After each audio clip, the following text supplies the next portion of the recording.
Sesión 12. Los niveles de riesgo. Los niveles de riesgo representan una información muy valiosa para conocer si la vida de la persona que vive abuso corre peligro.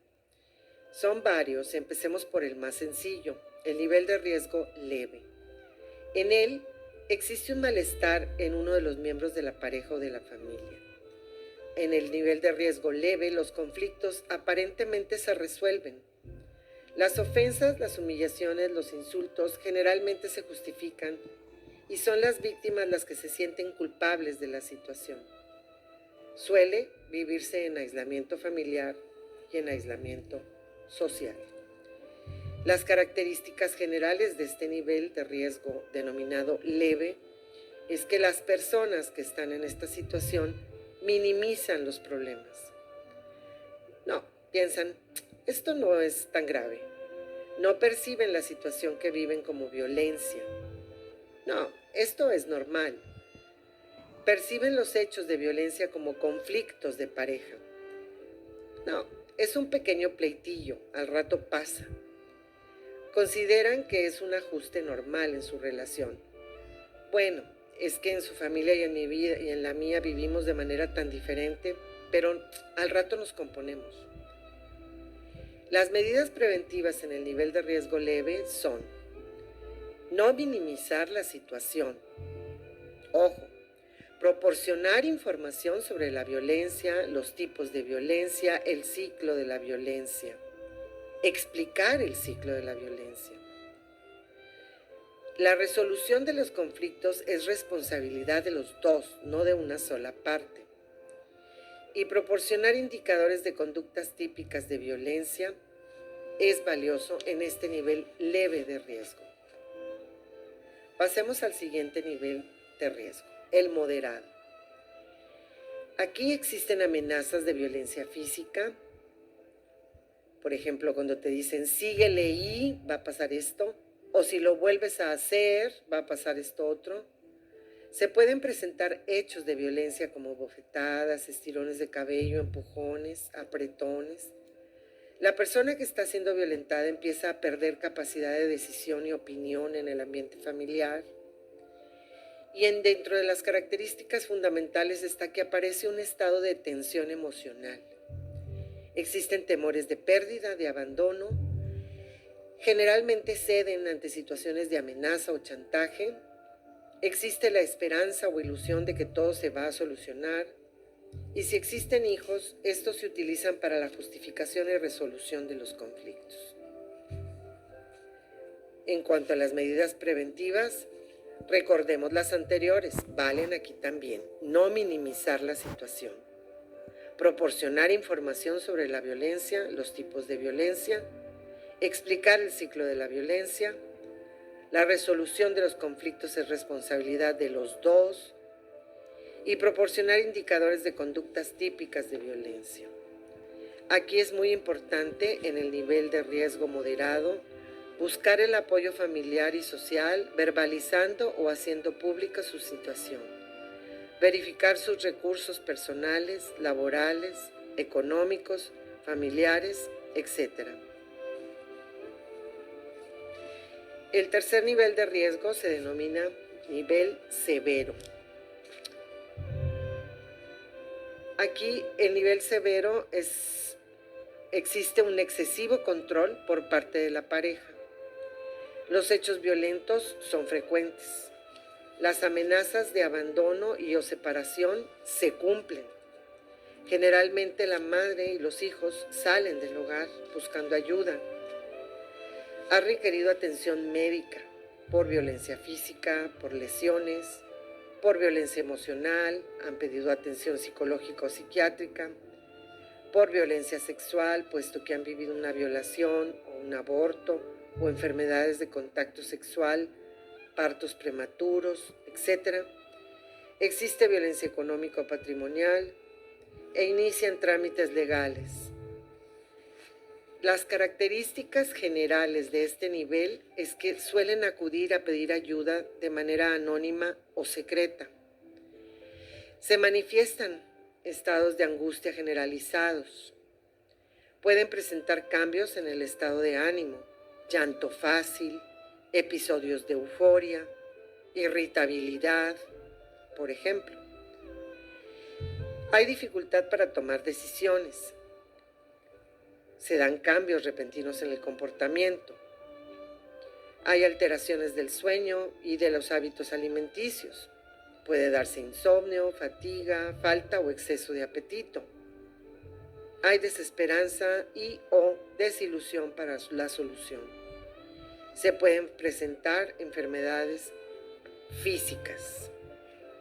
Entre las medidas preventivas, podemos volver a sentir que es importante no minimizar la situación, que es importante proporcionar información sobre la violencia, sobre el ciclo de la violencia, tener conciencia de que la responsabilidad de los problemas para ser resueltos es responsabilidad de los dos y se deben proporcionar siempre indicadores de conductas típicas de violencia.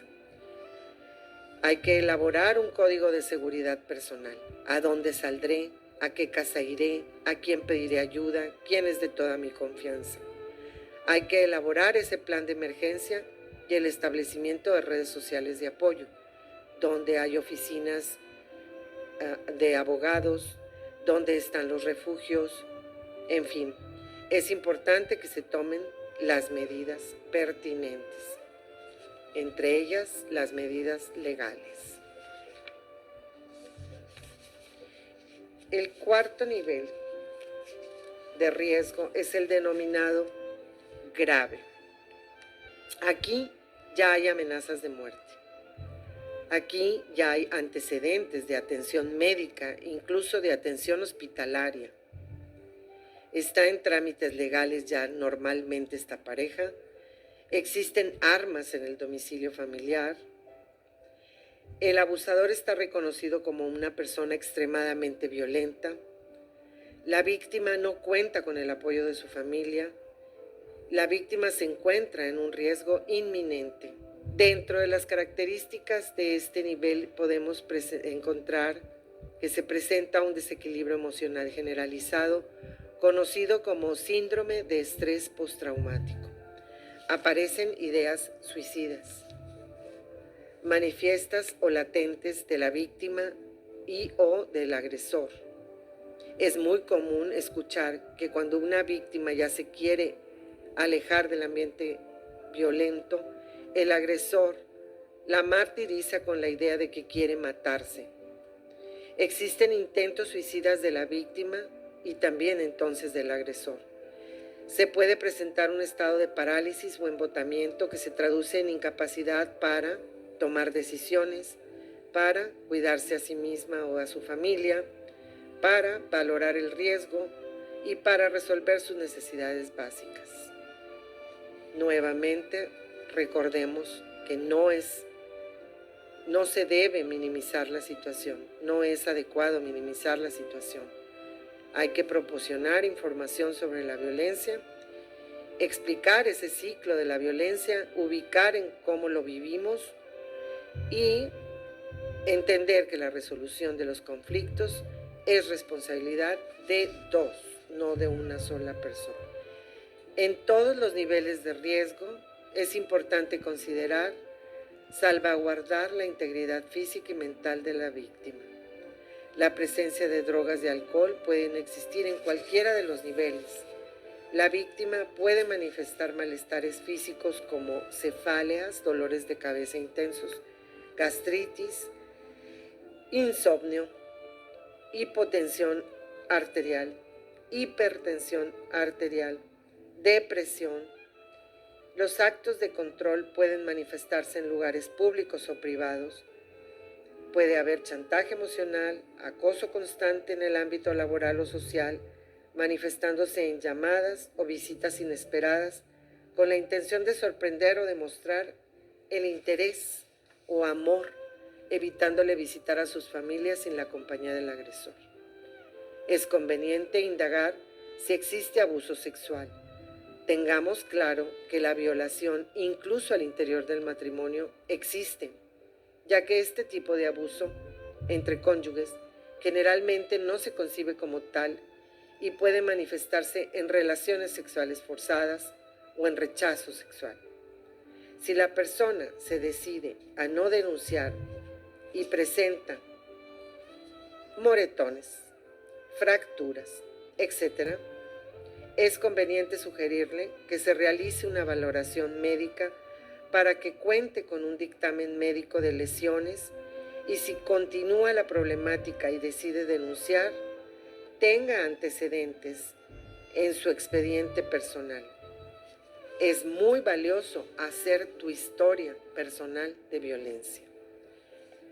El ejercicio de hoy consiste en reflexionar si conocemos a algunas personas que viven en alguno de estos 4 niveles de riesgo y si podemos platicar con ellas, ya sea compartiendo este audio o comunicando lo que hemos hoy aprendido, va a ser muy valioso para la sobrevivencia de esa persona.